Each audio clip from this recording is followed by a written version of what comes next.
Well, everybody, 2025 is about half over. Can you believe that already? In this video, I want to talk about what I think are the best guitars of 2025 so far.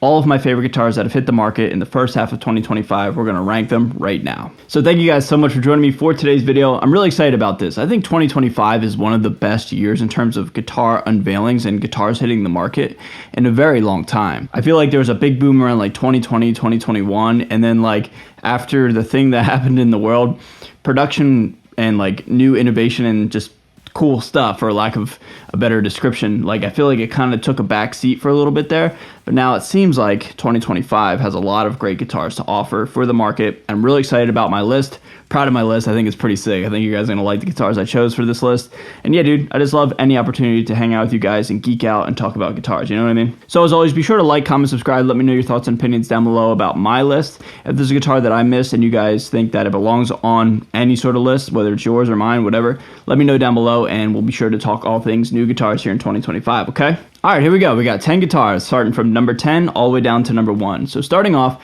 number 10 is the Sterling by Music Man signature guitar from Mr. Ryan Bruce, aka Fluff. This one's a big one for me. I have always been a fan of Fluff. I've said it a million times on this channel.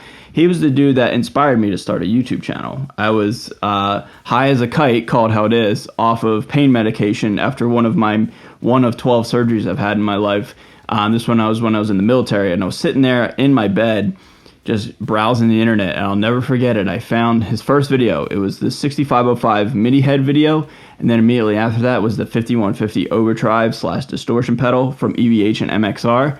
Those two videos inspired me to make this channel. Truly, that's a true story. So then fast forward to 2020, right before the thing, I saw Fluff play at the TLA in Philly, opening up for the Used, and I saw Mr. Sparkle, the very guitar that inspired his signature guitar. Fast forward, here we are in 2025, and Fluff's got not only a Music Man line, but also a Sterling by Music Man line, and I'm really proud of Fluff. I think this guitar is super sick. I think it's a perfect balance between being like, with all due respect, like flashy and, dare I say, a bit much. Like a big giant sparkle finish, it's a bit much, but like there's a lot of charm in there, and there's a lot of like awesome aesthetic qualities, and it could be looked at like as a bit tongue-in-cheek because everybody's trying so hard to look super cool and be tough and mean and, you know, all that kind of stuff. But like I love when things are kind of the opposite of that. Like, for example, big giant hollow flash, or like, I don't know, like a hot pink finish, you know, stuff like that. I love like a little bit of irony, and I love a little bit of tongue-in-cheek, and I love when things aren't like super try-hard. It's a big giant teal sparkle finish. It looks really sick. It stands out from the pack is what I'm trying to say. So yeah, a huge congrats to Fluff. Huge congrats to Sterling by Music Man and everybody over at the Ernie Ball camp. Yeah, this guitar is cool, man. Number 9 is the ESP LTD Stephen Carpenter 8-string, the bright yellow guitar. This guitar has grown on me.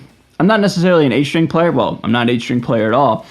And, you know, I necessarily don't pay all that much attention to 8 strings, but this one really has caught my eye. The main reason, honestly, superficially, it just looks amazing. Bright yellow rocks, dude. Like, bright yellow just stands out, again, from the crowd. I just love when things aren't what you would expect, especially in this demographic and this genre. So yeah, dude, Steph knocked it out of the park with this guitar. In case you guys didn't hear the news, I'm releasing music with Stephen Carpenter and Eric Bobo of Cypress Hill, and I did a little 3-piece EP with Soul Invicto, their side project, and I did all the lead guitar and all the solos on those tracks. It'll be out July 11th. It's called Loosely Aware. I'm really proud of that. I can't believe I've got to get on some tracks with Stephen Carpenter. What a dream come true. As well as Eric from Cypress Hill. It's amazing. Yeah, dude, really stoked at that. Anyway, getting back to the guitar, it's flashy. It's cool. Looks like a, you know, like a yellow Lambo or something like that. It's sick, man. Number 8 is a guitar that I actually own and have toured with, and that is the Misha Mansour Pro Plus Juggernauts. These right here. Personally, I think I love the blue one with the Evertune, but I don't necessarily love Evertunes. So this one right here is probably overall my favorite from like performance and specs, but that bright blue looks really, really beautiful. Anyway, dude, yeah, I took this guitar around the United States in April and May of 2025, so I've had the most experience with this guitar out of all the other guitars on the list for today's video. But I really dig this thing, man. This guitar is a keeper. Jackson sent me this guitar, the first guitar Jackson ever sent me. has a lot of sentimental value, and what I want to do with it is I want to give it my treatment. You know what I mean? Basically, we're going to rip out these pickups. We're going to go bridge only. We're going to go with an EMG of some kind, maybe the red one, maybe a black one, I don't know. But then we're going to put a big strip of hollow flash on it, and then we're going to hollow flash it, obviously. And yeah, dude, I want to keep this guitar in the arsenal, in the rotation. It feels so comfortable and so amazing.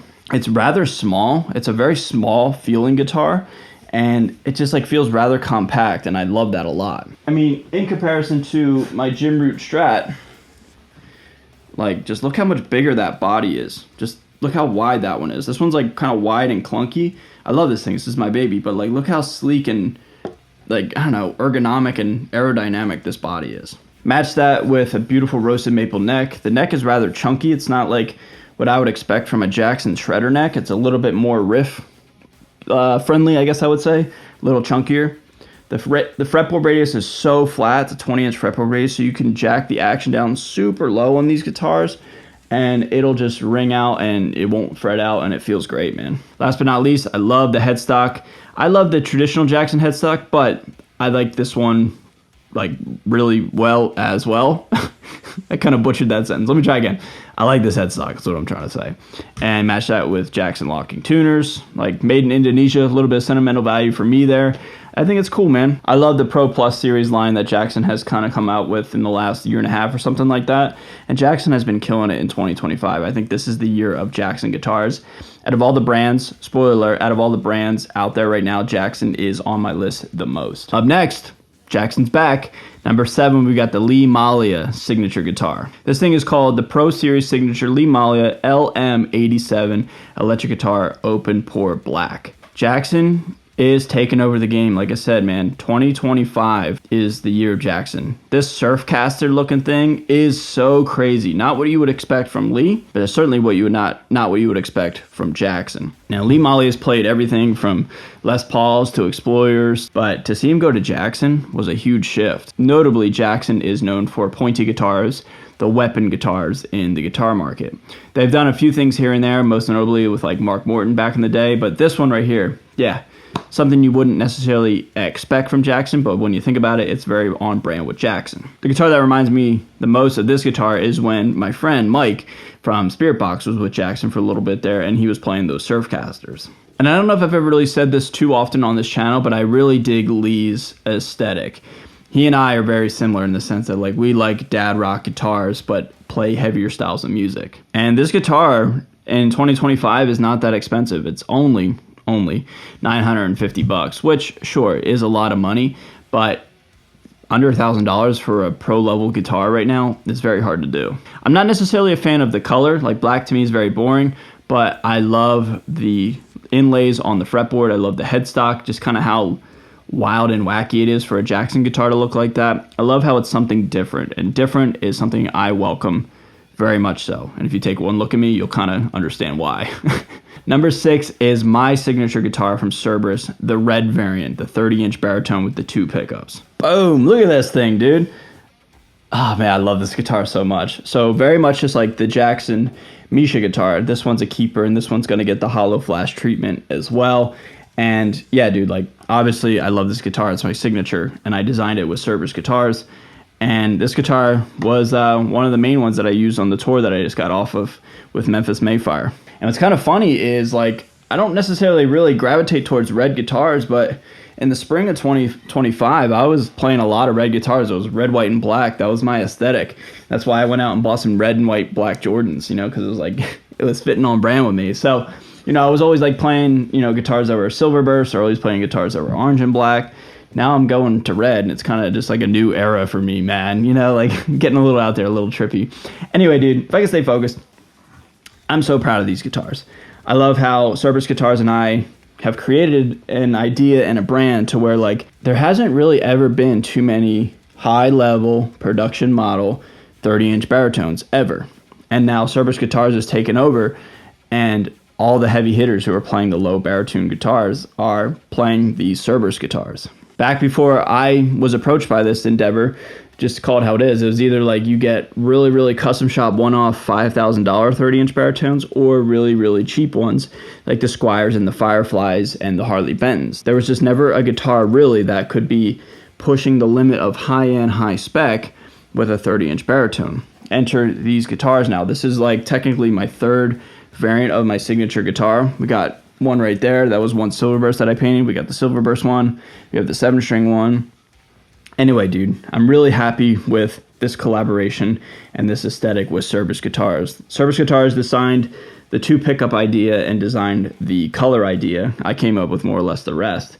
But anyway, dude, really proud of these guitars, and I love just what we've created with Cerberus. So, I spent a little bit of time talking about how much I love these guitars, and like, it's obviously incredibly biased, but I'm really proud of what I came up with. And I've had a lot of people in the comment section say, oh, like, you spend too much time talking about yourself, this and that. But dude, I've got my signature guitar right here, and I'm very proud of it. And if I wasn't proud of it, and if I didn't hype it up, I think that'd be a red flag for you guys. So yeah, dude, obviously I'm really proud of these guitars. My variant specifically has a really beautiful roasted maple neck. It's got like a lot of flame in there. It's like a half flamed maple, roasted maple neck. That thing looks so amazing, dude. So yeah, dude, enough rambling. I love my signature guitars. Cerberus Guitars has taken over the 30-inch baritone market right now, and I'm really proud of that. Okay, this one was hard to pick, so hear me out here. Number 5, we're going to go with the Jackson stripped down Pro Plus models, the pure metal looking guitars right here. However, now, I don't know if this is confirmed. I would assume so, right? Because here's a graphic, here's a pre-order from a dealer. They're going to make a King V version of these guitars. And to the best of my knowledge, unless I missed it somewhere, these haven't really been announced yet. There's only the 3, the Rhodes, the Soloist, and the Kelly, which all look amazing. I would pick the Soloist out of the 3 because I like the Rhodes, but I like symmetry with my Vs. The off V just never really gelled with, me aesthetically. And the Kelly, that's cool, man, but like, I don't know, I just gravitate towards Strats and Vs. That's like my thing anymore, especially Strats, obviously. But a King V in this series, oh my goodness, that thing, it looks so sick, so cool. I love how here in 2025, Jackson, again, being on this list, is kind of doing something different, and ESP is another one of these brands as well, where like they're not throwing everything at guitars. Remember like 5 years ago, it seemed like guitars were trying to do everything for every single player, all wrapped up in one guitar, meaning it was good with high gains, it was good with position 4 and 2 on a Strat, so it would be like an HSS or like a split coil HSH guitar. And then it would have like multiple voicings with the Fishmans, and then it would have a Floyd on it or something. Like, it was just so much, and it just felt like guitar brands were just trying to like pack as much specs into one guitar to make it appealing to as many people as possible. On paper, that makes sense, but I think you start to lose your demographic there. You ever see those like promo videos where a brand is talking about their new guitar and they have the dude or the woman, jamming on it and showing the specs, and it's like clearly a metal guitar. But then all of a sudden they'll say like, oh, but if you're a jazz musician or you're a blues player or this or that, it cleans up really good, and they'll flip on the neck pickup, pull a new voicing, and then they'll start playing these sparkly, clean things. I just always find it so funny. Like, it's got like skulls and flames on it, and then they're like, oh, but it's good for jazz too. I always found that super silly. Anyway, to wrap up this rambling point right here, my point is that Jackson is stripping down all of their guitars in this lineup, the pure metal. I mean, the name's in what it is. That is just something I am so on board with. If you're going to make a metal guitar, make a metal guitar. Don't try to fool me and try to make it appealing to everybody, in my opinion. Nasty, and you can make it squeal like a pig when you want to, but just running on the clean channel. We did half of our testing on the clean channel, it cleans up so nicely. You can do anything. I mean, that's why I love just one pickup and one volume with all of my tour guitars.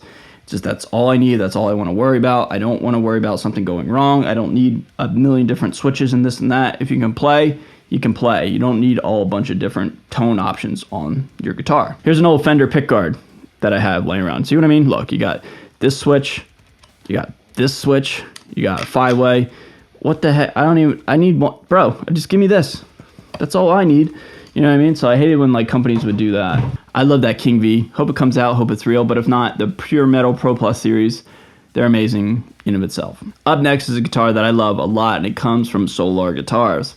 We have the Solar VAR 1.6 FRVC Plus Vacillator Gloss Finish. What a name. This thing right here. 2 color shifting, reverse headstock, non-reverse headstock, Floyd Rose equipped Solar V. I love this guitar so much. Last year, if you guys remember, my wife was really geeking out over one of the Solar guitars that they sent just to do some promo with, and it was this very finish. She loved that finish, and she was so stoked on it. So it's only just funny to me because that finish has a little bit of sentimental value in my house. But I also love it too. That guitar reminds me of being a kid watching Jeff Gordon in the Superman car going around the Charlotte Motor Speedway in 1999. So anything color shifting, tone shifting, shape shifting, it's a bit much. It's a bit tongue-in-cheek, but I think it's sick, man. Match that is from Solar. It's the 1 series. It's got a Floyd on it. It's got everything I could possibly want. The only thing I'm not 1,000,000% stoked on is the V shape itself.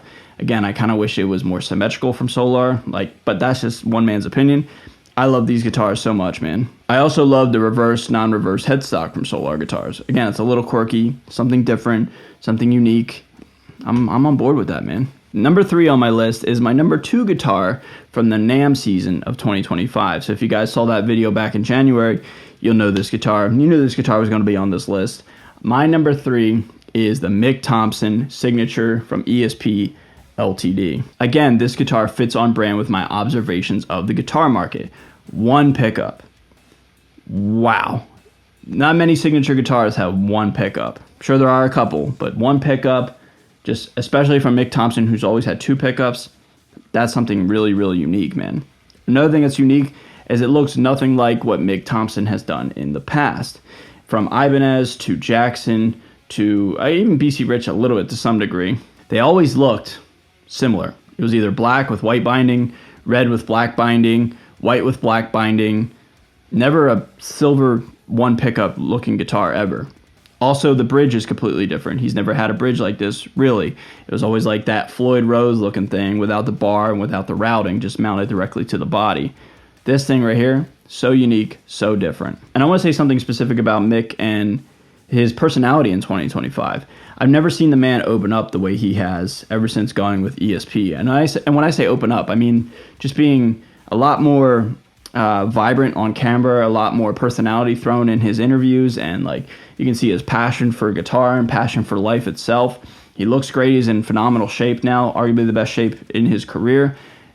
I pay attention to this band. Slipknot's arguably my favorite band of all time, and to see him go to ESP and then just to see his whole persona kind of change, in my opinion, for the better tenfold. That's cool, man. So it just seems like he's happy, healthy, stoked about life, stoked about his job still, stoked about ESP LTD. So this whole era of Mick is so different compared to what it always was.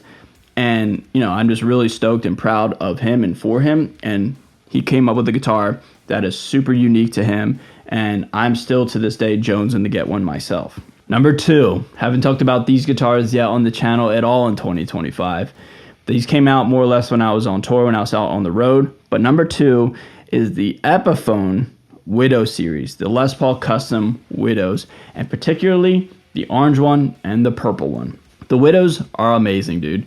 They're some of the sickest guitars Gibson has ever come up with. And the fact that Epiphone has now came up with them, it's so amazing, dude. They look so cool, and they are not expensive at all.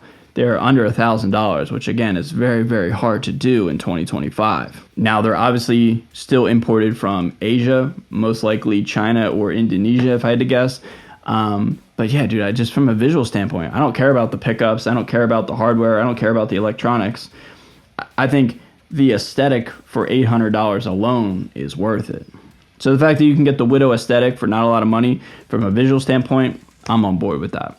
And number 1 is, in fact, the Charvel Relict Super Strat with the floating Floyd and the DiMarzio pickups. This was my favorite guitar of NAMM Time 2025, and it's still my favorite of the year here in summer of 2025. I love this thing, man. Everything about it. Everything. Top to bottom, I love this thing. Obviously, I love a relict aesthetic. Now, this is natural relicing, but I've had this guitar for about 8 years, and I've had it all over the country and soon to be all over the world. Going to Japan in October, hint, hint. Yeah, dude, I love this aesthetic. Now, I don't necessarily care that much for, buying a guitar relic, but at the same time, it looks good, man. I used to be, kind of anti-relicing stuff, but now here in 2025, it's who cares, man? If it looks cool, it is cool. So, Whether you did the relicing or you bought it that way, dude, who cares, man? I don't know. There's bigger things to worry about in life. Anyway, dude, DiMarzio pickups, the red, pick guard, everything about it. Perfect. That's my favorite guitar of 2025 so far. All right, everybody. Thank you so much for watching today's video. Be sure to like, comment, subscribe. Again, let me know your thoughts and opinions down below about what you think is the best guitar of 2025 so far. And with that being said, everybody, love you guys. Thank you so much for watching, and I'll see you guys in the video very, very soon. Later.